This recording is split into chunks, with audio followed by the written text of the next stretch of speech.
Ladies and gentlemen, welcome to Dev Diary. Now it's time to cap off our month of focusing on single mechanic game ideas by recreating a deceptively simple game. So before we get into things, remember that if you enjoyed today's video to leave a like, be sure to also subscribe to the channel if you're new, and make sure to turn on notifications so you don't miss future videos. So as it has been with most of the games this month, I don't even really know the origin of this game type. But basically, the player is given multiple liquid containers, often a flask or test tube, and are tasked with moving the liquids between said containers in order to match all liquids. Now it seems simple, right? But this one weirdly took some major brain power to work out. Starting immediately with the setup, which I rewrote at least 3 times. We start with creating test tubes as lists, which contain lists for each layer. In this case, we're simply going with 4 tubes and 5 layers per tube. We then generate the liquid in the form of values, with numbers 0 to 2 representing each of our 3 colors. That list is then shuffled and redistributed to the first 3 tubes. Now the reason that this took multiple rewrites was mostly due to figuring out the best way to distribute liquid. Ultimately, the difficulty was,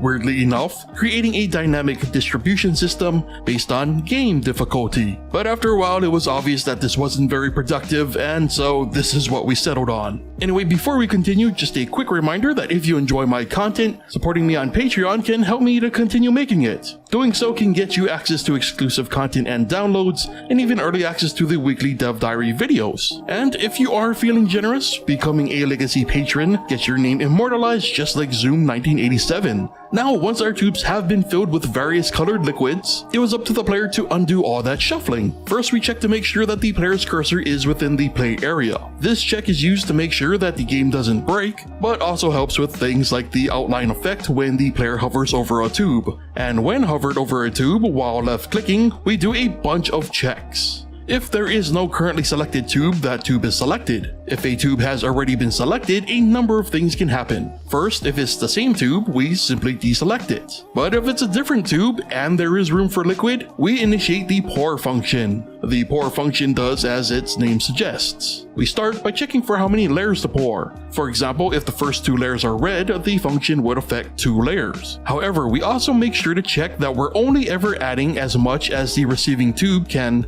well, receive. So even if we have 2 layers of red, if the tube can only take 1 layer, then only 1 layer will be transferred. The function also includes an optional win check. Here we start a counter and then check each tube. If 3 out of 4 are not only full, but their contents all match the same color, then the player has won and the game over state is triggered. Else the player continues on until the winning condition is met. What's interesting about this function is just like the setup phase, it was rewritten at least twice, and there are some leftover arguments that show this. For example, the function can take a static number of layers, so in theory an entire tube can be transferred to another using this function. Or like 3 layers, no matter if they match, could be transferred. The source and target arguments were also meant to do a lot more, but were stripped down to make sure that we couldn't accidentally break the function. In other words, the original plans for this one were to be way more dynamic with the setup and functionality. But you know, as it is sometimes when an idea actually is executed, a lot of things tend to change.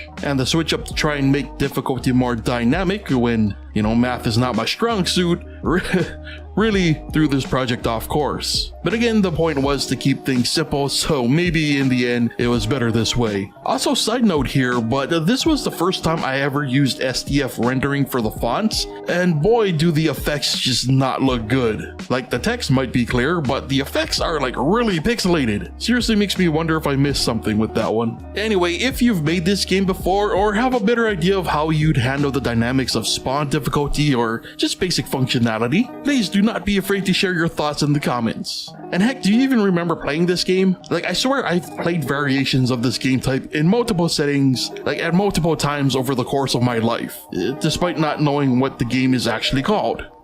And what the heck, even going beyond that, hey, which project showcased this month was your favorite? Honestly, I just love hearing from y'all, so be sure to leave any and all thoughts in the comments. But with that said, brings us to the end of today's Dev Diary, so thank you so much for watching, and I'll see you next time.